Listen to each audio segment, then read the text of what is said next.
Hi everyone, today I'm going to be talking about this nail instrument grinder set. So let's get started. I already opened it up and this is what it looks like, and it comes with its own little base. It does have a built-in battery. As you can see, you can charge it here at the front and it's going to hold the battery, and then whenever you place your actual grinder here, is going to start charging, which is super useful.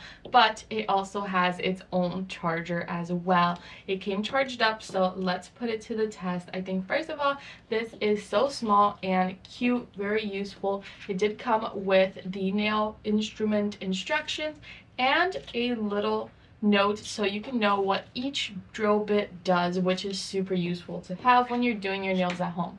It also is going to bring a little pouch so you can travel with it or just hold it everything in one place. And you're going to get a bunch of these sanding bands right here. As you can see, you slide these on and you can sand down your nails. For example, maybe you're getting acrylics or gels and you want to take them off at home like I do. Definitely super useful.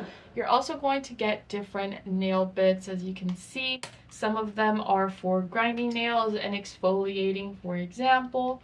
Others are to polish and clean surface debris like this one. It is super easy to set up. All you gotta do is insert it here at the top and push down, and then you can already start turning it on. So you're going to press and hold to turn on and it's going to start spinning. It does have two settings to turn clockwise or anti-clockwise, totally up to you, and 3 different speeds, so low, medium, and high. This is super useful. I definitely recommend you get it for your nails. I definitely enjoy doing my nails at home now, and I want you to try it as well. I definitely recommend it. It's super useful and a must-have for me from now on.